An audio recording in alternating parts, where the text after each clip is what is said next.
Thank you. चलिए आइए। शरद जी, आपकी वेब सीरीज आ रही है कलर, मिनी जी वेब सीरीज है, मिनी रॉकेट रील्स पे आ रही है। क्या कहना चाहेंगे इस बारे में पहले? बिल्कुल, मैं बहुत एक्साइटेड हूँ। वो रिलीज़ हो चुकी है और रॉकेट रील्स पे है। पहली बात तो रॉकेट रील जो है वो एक नया फॉर्मेट है, माइक्रो सीरीज़ जिसे हम कहते हैं, वर्टिकल सीरीज़। ये अभी जो है ये हमारे देश में ये नया एक वेव आया है, नया ट्रेंड चला है कि अ, हमने बाहर की जो है वर्टिकल सीरीज़ बहुत देखी हैं। तो हमारे देश में भी विक्रम भट्ट सर और उसके बाद क्रांति शाह जो हैं, क्रांति भाई, ये दोनों ने हिम्मत की कि वो एक बहुत अच्छी एक एक ऐसी ऐप लेकर आए जिसका नाम है रॉकेट रील्स, जहाँ पर डिफरेंट डिफरेंट स्टोरीज़ हैं, थ्रिल है, एक्शन है, ड्रामा है, कॉमेडी है। अ, तो वहीं पर जो है आपको ये स्टोरी जो है जिसमें जिसमें मैंने एक किरदार प्ले किया है, उसका नाम है देव कपूर का। वो गलत जो नाम है, गलत, वो आपको देखने को मिलेगी और बहुत इंटरेस्टिंग है। विक्रम सर ने खुद लिखी है। अ, बहुत एजी कंटेंट है उसमें, थ्रिल भी है, ड्रामा भी है, हल्का सा सेंशुअस भी है, लेकिन कहानी बहुत कमाल की है, जो आई एम श्योर कि जो भी कोई देखेगा तो उसके लिए बहुत इंगेजिंग होगा। पहली बार हम आपको ऐसे बोल्ड सीन्स करते हुए देख रहे हैं। लोगों की इमेज, जो आपकी परसेप्शन है, वो बिल्कुल ही अलग है। महाराणा प्रताप और जी ऐसे कैरेक्टर्स में आपको जी। देखा है, ये एकदम डिफरेंट। कितना मुश्किल था आपके लिए भी ये करना, खुद को कन्विंस करना कि मैं ऐसे तो इसमें फिट बैठूंगा या नहीं? इस बारे में थोड़ा बताइए। देखिए, ऐसा है, एक्टर हूँ तो फिट बैठना नहीं बैठना, तो फिर आप अगर ऐसा सोचेंगे तो मुझे लगता है कि आपको एक्टर नहीं बनना चाहिए। अगर कोई अभिनेता है तो उसे हर एक तरह का जो किरदार प्ले करना पड़ता है। मेरे लिए चाहे वो बोल्ड है या कॉमेडी है, वो एक्शन है, एडवेंचर हो, थ्रिल हो, कुछ भी हो, एज एन एक्टर मुझे करना पड़ता है क्योंकि मैं एक्टर हूँ। तो हर एक शेड्स में मुझे एक्सपीरियंस करना ज़रूरी है, अपने इमोशंस को समझना ज़रूरी है, उसे प्ले करना ज़रूरी है। तो ये जो किरदार है देव कपूर का, बहुत इंटरेस्टिंग है। जिन्होंने नहीं देखा है वो प्लीज़ देखिए, रॉकेट रील्स पे है। और एक एक एक 40+ एक जो है एक आदमी है, और एक 21-22 प्लस एक लड़की है। दोनों के बीच का एक रिलेशन है, एक इमोशनल जो कॉन्वर्सेशन होती है उनकी, और बहुत किस तरह दोनों के जो एक केमिस्ट्री बनती है। बहुत सारी चीज़ें होती हैं, ड्रामा भी होता है। तो वो अगर आप देखना चाहें, बहुत इंटरेस्टिंग है। तो वहाँ पे मुझे लगा कि नहीं यार, मतलब इसका हिस्सा मुझे बनना चाहिए। बहुत लोग जिन्होंने देखा है उन्होंने मुझे मैसेज किया है कि हाँ यार, ये मतलब बहुत इंटरेस्टिंग है। और कहीं ना कहीं कुछ लोगों ने इनडायरेक्टली मुझे कहा कि यार ऐसा मैंने एक्सपीरियंस किया है। तो एक रिलेटेबिलिटी है, कनेक्टिविटी है। आप कहीं ना कहीं कोई ना कोई हो सकता है कनेक्ट करे किसी ना किसी तरह से। So I think as an actor, अगर अगर कोई कनेक्ट करता है आपकी कहानी से, आपके किरदार से, तो आई थिंक ये एक एक्टर के लिए बहुत अच्छी फीलिंग होती है। मेरे लिए पर्सनली बहुत अच्छा एक्सपीरियंस रहा। विक्रम भट्ट जो है, विक्रम भट्ट सर के साथ काम करने का बहुत अमेजिंग एक्सपीरियंस रहा। मेरे जो डायरेक्टर हैं शादाब खान, अ, उनके साथ मेरा काम करने का एक्सपीरियंस बहुत अमेजिंग रहा। I think one of the best film makers that we have today, I think Shadab भाई। तो ओवरऑल जो पूरी टीम थी बहुत मज़ेदार थी।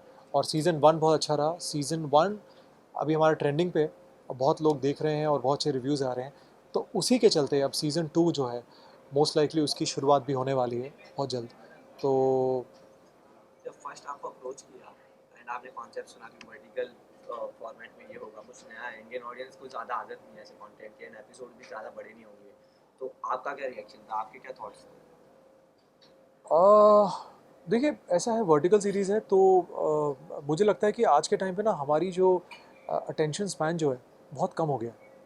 अब चूंकि हम सोशल मीडिया पे बैठे रहते हैं दिन भर, हम रील्स देखते रहते हैं, तो वैसे ही वर्टिकल जो है एक फॉर्मेट आया है कि आपका एक एपिसोड 2 मिनट या 2.5 मिनट का होगा। और ऐसे में कुछ 25-30 एपिसोड होंगे। जब 25-30 एपिसोड आप देख लेते हैं बैठे बैठे, जो जो 2-2 मिनट के होते हैं, तो आई थिंक चाहे वो ट्रैवल कर रहे हों, घर पे हों, बाहर हों, कहीं भी हों, आप I think it's very easy, on the go है और कन्वीनियंट है और मज़ेदार है, इंगेजिंग है। तो आई थिंक अच्छा फॉर्मेट है, इंटरेस्टिंग है। मुझे लगता है ये हमारा फ्यूचर हो सकता है।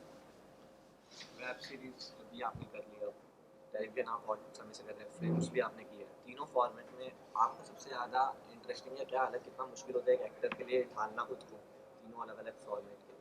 देखिए, तीनों बहुत ही एक्साइटिंग फॉर्मेट हैं, तीनों अलग भी हैं, तीनों अलग नहीं भी हैं। अब अलग नहीं है चूँकि मैं कह रहा हूँ as an actor point of view, जो एक्टिंग होती है वो तो एक्टिंग ही होती है।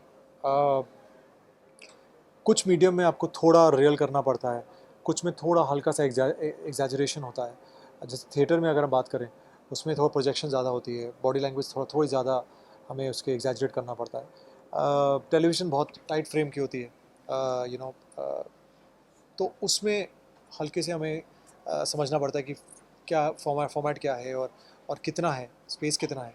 फ़िल्म जो होती है वो बड़े पर्दे की होती है, उसमें हमें हल्की सी मूवमेंट जो अगर आप करें तो बहुत बड़ी दिखती है, मैग्नीफाइड होकर दिखती है। तो आई थिंक तीनों मुझे बहुत मज़ा है। लेकिन पर्सनली तो डेफिनेटली टेलीविज़न मेरा पहला प्यार है, और टेलीविज़न के चलते ही लोग मुझे जानते हैं, लोग मुझे पहचानते हैं। इतना प्यार जो मुझे मिला है टेलीविज़न के चलते ही मिला है, and I think I am really really grateful. OTT भी कमाल की है। मैंने एक फ़िल्म भी की है, उसमें बहुत अच्छा एक्सपीरियंस रहा। तो एज़ एन एक्टर तो मुझे हर एक मीडिया मज़ा आता है। आपने टेलीविजन की बात की है, आज हम महाराणा प्रताप के जी। कैरेक्टर को, जब भी महाराणा प्रताप इतने बड़े, क्योंकि हिस्टोरिकल फिगर है इंडिया में, उनकी बात होती है तो कहीं ना कहीं अगर एसोसिएशन जो बच्चों को सिखाने वाला आता है ना, कि अगर उनके बारे में बताना है, तो बहुत बार हम देखते हैं कि वो आपका सीरियल अभी भी यूट्यूब पे बहुत ही ट्रेंडिंग है, मिलियंस जी। में व्यूज़ हैं, लोग ने आपको बहुत ही पसंद किया उस कैरेक्टर में। जी। तो उसके बारे में, एक्सपीरियंस के बारे में बताइए, वो कैसे? देखिए, पहली बात तो आई थिंक मैं शत शत नमन करना चाहता हूँ एक ऐसे महान योद्धा को, जिनका जिनके किरदार को मुझे निभाने का मौका मिला। मेरे जो प्रोड्यूसर्स थे, जो मेकर्स थे, उन्होंने मुझे मौका दिया, और मैं आई थिंक जीवन भर आई थिंक उनका मैं कहीं ना कहीं इस बात का ऋणी रहूँगा कि मुझे महाराणा प्रताप जैसे एक महावीर, एक महायोद्धा का किरदार निभाने का मुझे अवसर मिला। पहली बात तो आई थिंक उनसे मैंने बहुत कुछ सीखा है। उनके बारे में मैंने बहुत कुछ पढ़ा, उनके उनकी कुछ फ़िल्में देखी जो पहले बनी थी, कुछ नाटक थे, कुछ जब लोगों से सुना मैंने कि वो इतने महान थे और दो तलवार लेके वो चलते थे, और बहुत सारी कहानियाँ चेतक के बारे में। तो जब उस किरदार में घुसने का मौका मिला, तो मुझे लगा नहीं यार, ये मतलब मैं नहीं कर रहा हूँ, ये कहीं ऊपर से चल रहा है खेल। तो बहुत मज़ा आया। मैं आज भी जब मैं राजस्थान जाता हूँ, तो आई थिंक मुझे जो प्यार मिलता है, वो मुझे पता नहीं मैं शायद उसे कैसे लौटाऊँ, लेकिन ऐसा लगता है कि जैसे मैं घर आया हूँ। राजस्थान मेरे लिए घर हो गया अब। उदयपुर जब मैं जाता हूँ तो ऐसा लगता है कि मैं घर आया हूँ। हालाँकि मैं वहाँ से नहीं हूँ, लेकिन मेरे लिए वो घर हो गया पूरा। एज एन एक्टर, जब आप ऐसे हिस्टोरिकल फिगर्स को प्ले कर रहे हैं, एंड उनका एक फिजिकल अपीयरेंस बहुत फेमस है, वाइडली नोन, कि उनकी हाइट इतनी थी जी। एंड उनका वेट इतना था, एंड जब हमने आपको देखा, क्योंकि बहुत मुश्किल है वो मैच कर पाना, लेकिन जब आपने एक्टिंग की एंड लोगों को बिलीव हो गया, उन्हें लगा ही नहीं कि एक बार के लिए उनका फिजिकल अपीयरेंस पे ध्यान ही नहीं गया, करेक्ट। तो वो कितना मुश्किल था कि ना दिखते हुए भी, पर जो एक्टिंग से लोगों को फील करा दिया देखिए, मैं आपने। बताऊँ, बहुत अच्छा सवाल है, क्योंकि लोगों ने मुझे कहा था कि वो 7 फीट के थे, और अच्छे मतलब भारी भरकम थे, और उनका घोड़ा चेतक जो था बहुत उसका वज़न भी बहुत ज़्यादा था, और अच्छी खासी मूँछें और जो हाव-भाव था। लेकिन देखिए, हमने बहुत लोगों ने उनकी कहानियाँ सुनी हैं। पता नहीं, कुछ कुछ हो सकता है जिन्होंने शायद देखा कि किसी की पीढ़ी में देखा हो उन्हें, लेकिन ज़्यादातर तो हम लोगों ने सुना ही है। एक तो मेरे लिए एक काल्पनिक, एक एक कहीं न कहीं दिमाग में लाना कि वो कैसे दिखते होंगे और कितने महान होंगे, तो मेरे लिए वो सोचना ज़रूरी था। उसके बाद चलना उनकी तरह, बैठना, जैसे मैं ये अब मैं ये कई बार सोचता था कि वो कैसे बैठते होंगे, कैसे बोलते होंगे, कैसे खाते होंगे। तो ये एक इमेजिनेशन होता है, एक्टर जो एक काम करता है अपने अपने कैरेक्टर पर। हाँ, मतलब ज़रूरी था कि लोग उस कद-काठी को भूल जाएँ और लोग जुड़ जाएँ, तो वो मेरी कोशिश थी। और अच्छा लगता है आज जब लोग कहते हैं कि आपको देखते हैं तो ऐसा लगता है कि जैसे हमने महाराणा को देख लिया। तो आई थिंक ये तो ईश्वरी कृपा रही है मेरे पे। एज एन एक्टर आप कैसे खुद को इवॉल्व करते हैं एंड टाइप कास्ट होने से बचते हैं, कि आप इतना इवॉल्विंग कैसे होते हैं? मैं बहुत कम काम करता हूँ एक्चुअली। इसका रीज़न है कि मैं बहुत ज़्यादा काम नहीं करता हूँ, क्योंकि मेरे लिए बहुत ज़रूरी है कि मैं जो भी किरदार करूँ, उसमें मेरे मुझे वो उस किरदार को जीना बहुत ज़रूरी है। अ, अगर एक्टर पूरे वक्त, हर वक्त, पूरे साल, दिनों दिन काम ही करता रहेगा, तो वो मुझे ऐसा फील होता है कि वो अगर एक ही किरदार प्ले करता रहेगा तो बाकी कितने किरदार हैं जिन्हें शायद निभाने का उसे मौका मिले लेकिन उसे समय ना हो। तो मैं एक किरदार प्ले करता हूँ, फिर थोड़ा ब्रेक लेता हूँ, फिर मैं उस किरदार से निकलता हूँ, फिर दूसरे में जाता हूँ, फिर थोड़ा ब्रेक लेता हूँ, फिर उससे निकल गया हूँ, फिर तीसरे में जाता हूँ। तो मेरा ये एक पैटर्न रहा है। महाराणा प्रताप के बाद भी मैंने कुछ टाइम का ब्रेक लिया, फिर मैंने कसम किया, फिर कसम का मैं थोड़ा ब्रेक लिया, फिर मैंने नागिन किया, फिर उसके ब्रेक लिया, फिर मैंने मुस्कान किया, फिर मैंने ब्रेक लिया, फिर मैंने विद्रोही किया, बख्शी जगबंधु का जो किरदार था। तो आई थिंक मेरे लिए ज़रूरी है, एक किरदार से निकलना बहुत ज़रूरी है, उसमें घुसना बहुत ज़रूरी है।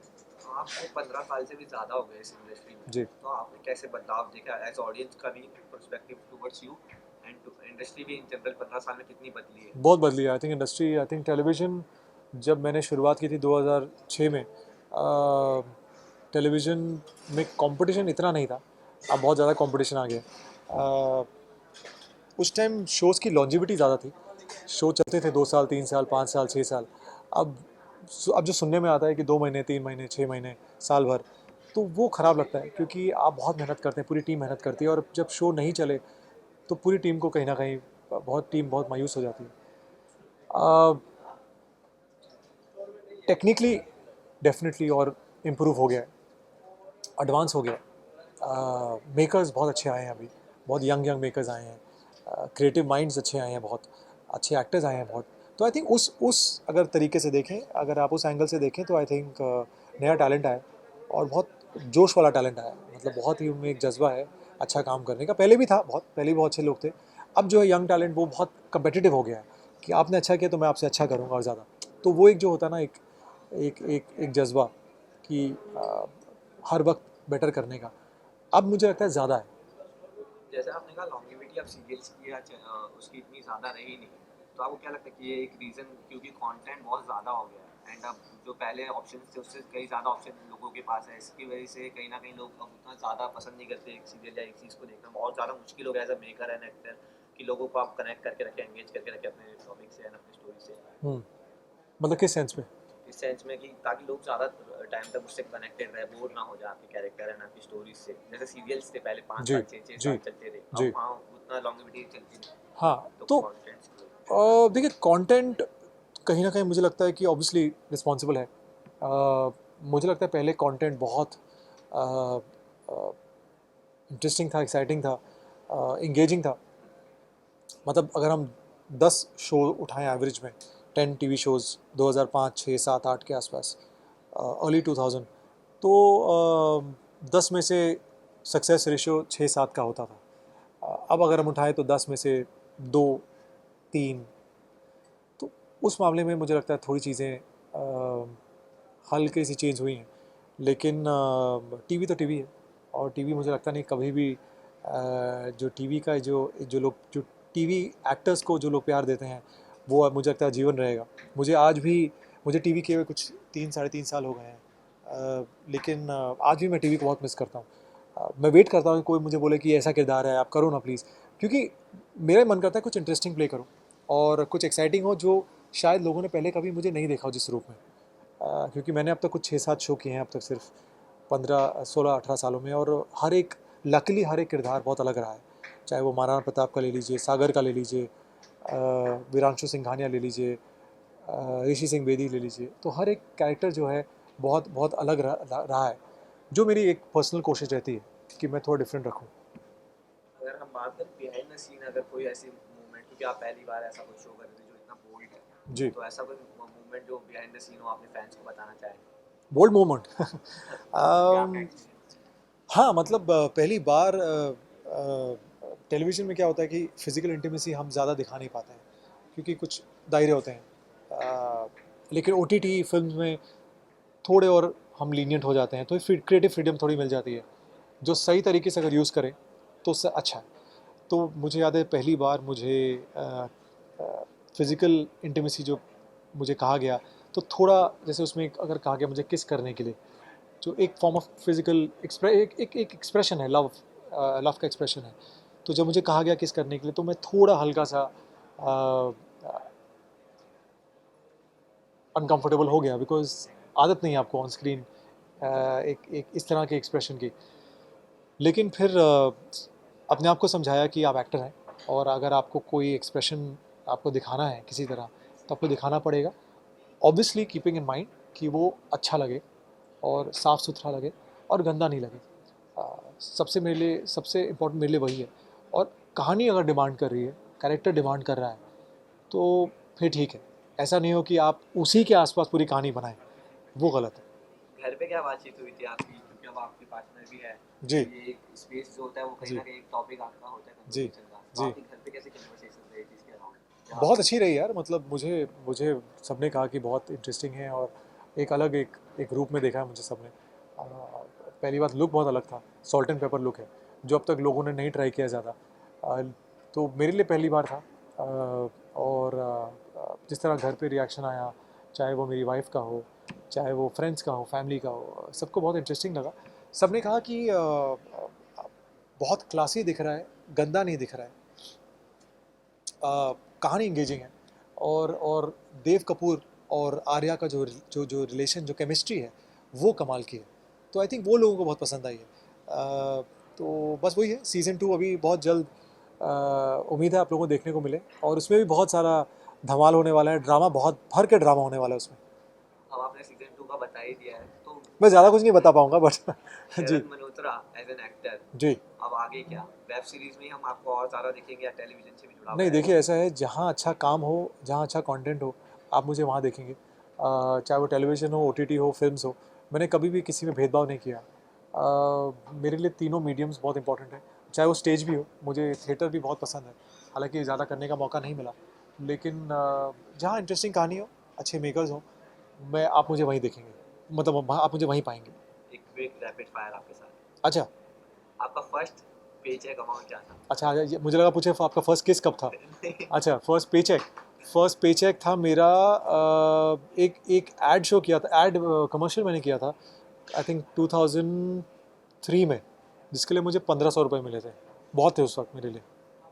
फेवरेट को star to work with ever? नहीं यार, ये ऐसे सवाल मत पूछो यार, मुझे और भी बहुत लोगों का काम करना जिसके है। साथ आपको बहुत पसंद आया काम करना? नहीं, मुझे सबके साथ ही बहुत अच्छा लगा है, लकीली आई थिंक मेरी जोड़ी जो है सबके साथ बहुत अच्छी रही है, केमिस्ट्री अच्छी रही है, और एक एक एक म्यूचुअल एडमिरेशन रहा है, म्यूचुअल रिस्पेक्ट रहा है। बट आई थिंक सबके साथ, आई थिंक मेरी मेरी हाल ही में जो मैं कह सकता हूँ, एक जो शो था मेरा, नागिन, आई थिंक उसमें मेरी जो है सुरभि के साथ जो मेरी केमिस्ट्री थी, कृतिका के साथ जो थी, कसम है, मुस्कान में यशा के साथ जो थी, आई थिंक ये कुछ जो मेरे शोज़ रहे हैं जो लोगों को बहुत ज़्यादा पसंद आए हैं, केमिस्ट्री बहुत ज़्यादा पसंद आई है। और अब जो लोग बात कर रहे हैं देव और आर्या की, जो अभी मैंने जो शो किया है, गलत, उसमें लोगों को बहुत पसंद आ रही है। आपके फैंस आपके बारे में कोई ऐसी चीज़ जो जानते नहीं हो वो बताना सब जानते चाहेंगे? हैं यार, मैं खुली किताब हूँ, सब वन थिंग जानते हैं वो दैट मेरे बारे दे में। Don't know. One thing they don't know, one thing that they don't know is what I am doing next. Coffee या tea? Coffee. Coffee. If not actor what you would may be I would have been a sportsman. Be? Sportsman, favourite cricketer? Cricketer definitely यार, cricket तो यार मतलब एक एक religion है हमारे यहाँ पे। Favourite favourite cricketer, Sachin sir. Sachin sir. Dream holiday destination? तीनों। ड्रीम अच्छा, ड्रीम ड्रीम हॉलीडे डेस्टिनेशन, वैसे तो मुझे मेरा देश बहुत ज़्यादा पसंद है, तो आई थिंक यहाँ की अगर बात करूँ तो कश्मीर, जो वाकई स्वर्ग है। और अगर मैं बाहर विदेश की बात करूँ तो आई थिंक